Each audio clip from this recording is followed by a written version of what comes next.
My ex-girlfriend took her own life in middle school and told me I was the reason why. I spent the rest of my life traumatized trying to heal, but now 8 years later, I just received a friend request from her. Posted by you/the_drunken_otter. In 8th grade, I, 21M, met this girl, North. She was in my band class, and the two of us hit it off. I asked her out on a movie date, and from there, we became boyfriend and girlfriend. She was my first girlfriend, and things were going alright, until her dad got a new job across the country in California. North moved away, but we decided to try long-distance dating through our freshman year. We were not built for long-distance dating. I couldn't protect her from bullies, hug her when she was crying, or tell her it was going to be alright when she told me about her depression. We got into arguments about God knows what but decided to keep the relationship going because her dad was trying to transfer back closer to our hometown. That was until she stopped texting me around Christmas, and her sister sent me a funeral program and asked me to come to California. North's sister told me that she had taken her own life because the bullying had become too much and that I wasn't there for her when she needed me. It broke my heart that I couldn't go to California for the funeral, and for the past 8 years, I've mourned her loss. I spent my entire high school career trying to rebuild myself from all the damage. I went to meetings for people who had lost family members and loved ones. I went to therapy for 4 years to help process the loss. I had to learn how to become dependable because I didn't want it to happen again. And after working on myself for 4 years, I asked out one of my classmates, Lucy. We started dating at the tail end of our senior year and are about to celebrate our 4-year anniversary in April. Last night, I got a notification from Facebook saying that I had a new friend request. I opened the app and found out that it was from North. She looks older, but there's no denying it, it's her. There are pictures of her as an adult with her fiancé and her newborn daughter. I spent 8 years of my life believing that she was dead, but here she is, with undeniable proof that she has been living a great life without me. My stomach is in knots, my heart is sinking to the ground, and my mind is racing, trying to figure out what happened and what I should do. Do I accept the friend request? Do I ignore it and try to move on? I feel completely lost, and it feels like my entire life has been a lie. I've spent the entire night looking at pictures of her and her family, floored that she would do this to me. Relevant comments. Commenter. That is wild, I'm sorry to hear that.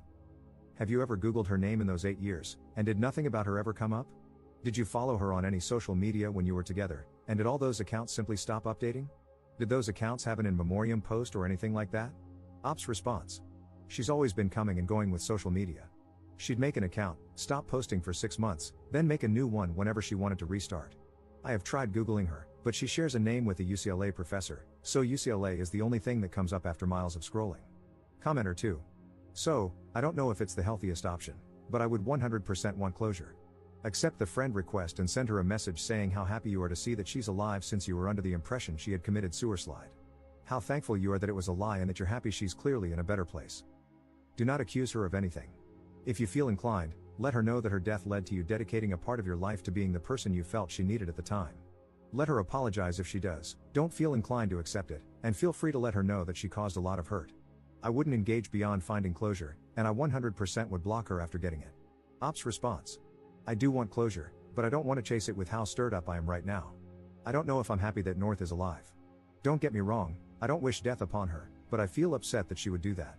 I dedicated a third of my life to her, and now that dedication feels like it's been ripped from underneath me.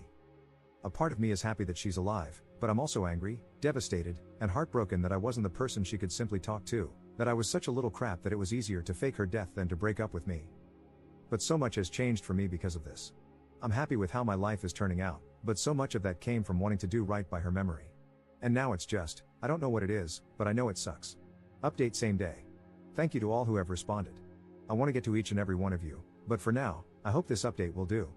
For now, I have decided to wait until Lucy gets home from work before I make any decision on whether or not to accept the friend request. I want to know what she thinks, and I can always depend on her to keep me level-headed. But until then, I just kinda want to sort out my feelings. I remember the day I found out about North's supposed death. It was a few days before Christmas, and the snow had just started to hit the ground.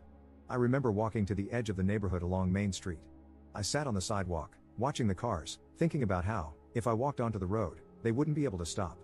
I was sitting there on the sidewalk, contemplating for what felt like hours. It was there that I decided I wanted to keep living. It was the most important choice of my life. But now that choice feels hollow. It feels meaningless. Every decision I've made since then has come from that choice I made 8 years ago, and now it feels empty and without promise. I'll keep you guys updated on what Lucy and I decide. Please don't think for a second that I plan to do anything drastic, I really don't, and I want to keep making that choice to live.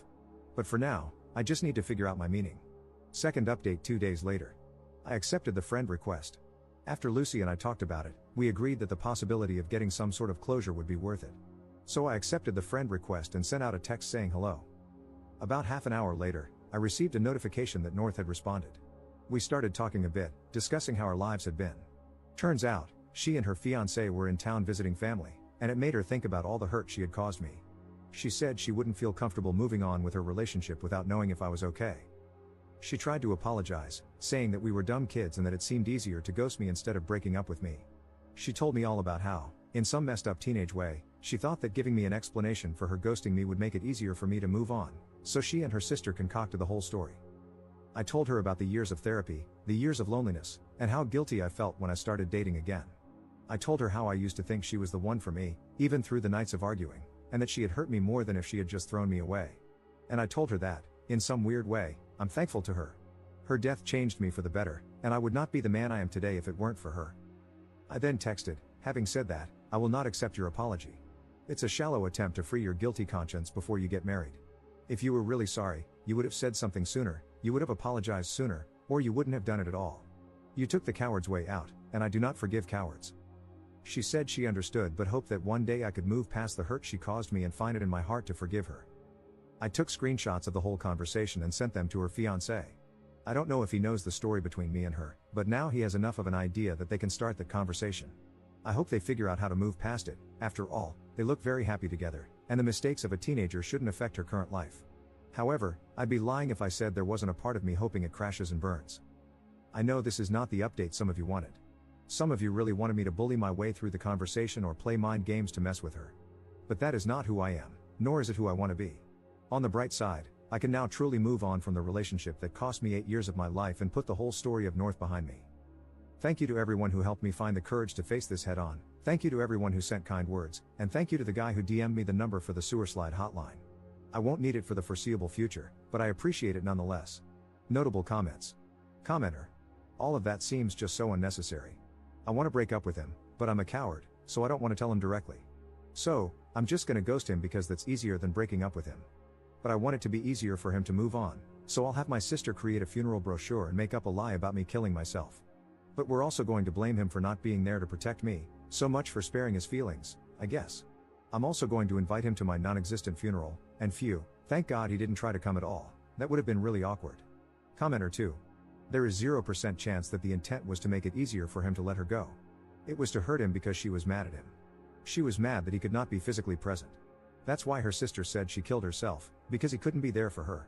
Her coming forward and apologizing was an act of self-preservation. She was visiting her hometown with her fiancé, and if they ran into each other, it would cause quite a scene. She needed to make sure she smoothed things over before that could happen. She is a malignant soul.